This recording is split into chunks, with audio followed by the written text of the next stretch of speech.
Just a quick slide. This possibly will give you an idea of what I'm saying. Did you all know that the world's largest lift irrigation project, the world's largest, not India's, is actually in Telangana, and it was completed in a span of just 4 years. That was done in my state in about, from 2015 until 2019.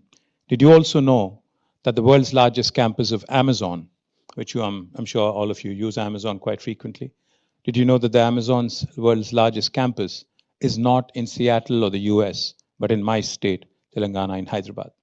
Did you also know that the world's largest innovation campus is actually in Hyderabad? It's a place called T-Hub, and the campus itself can actually accommodate more than 2,000 startups. But more importantly, it also has multiple other facets, which I'll quickly touch upon.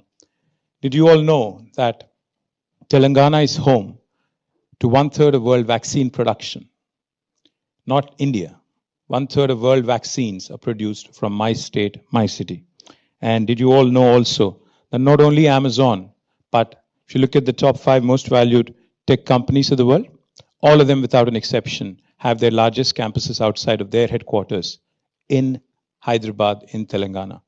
Those of you who are from Bangalore here, my apologies, but we've beaten you 2 years in a row in terms of job creation here as well.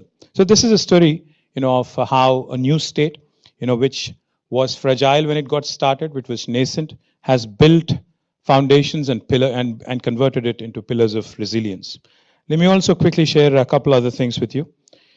What changed? What happened? What was really done? In fact, I was telling Professor Maya that a fresh beginning, a fresh start is always great. We started as a new state, unburdened by shackles of legacy, unburdened by any kind of baggage. So therefore, we could actually do away with a lot of bottlenecks, a lot of investment delays. Just one example. Earlier, before the formation of Telangana, if an enterprise had to be kick-started, nobody knew how long it would take for you to get a clearance. But after Telangana, by statute, by a legislation, a reformative legislation, you will get a clearance in 15 days, or else it is a deemed approval.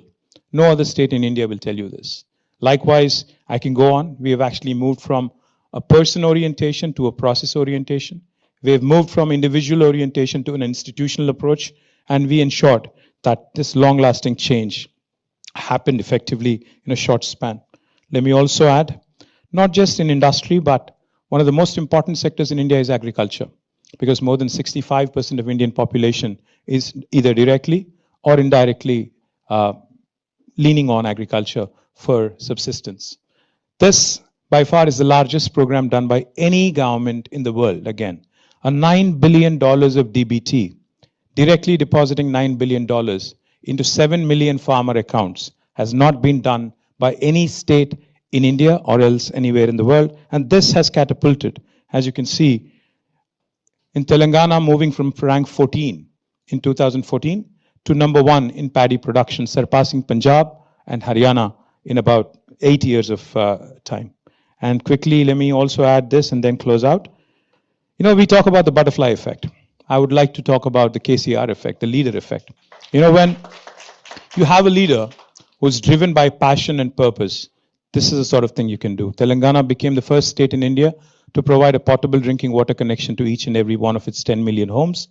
It has lifted water from about 80 meters above sea level all the way to 618 meters and built the world's largest lift irrigation project.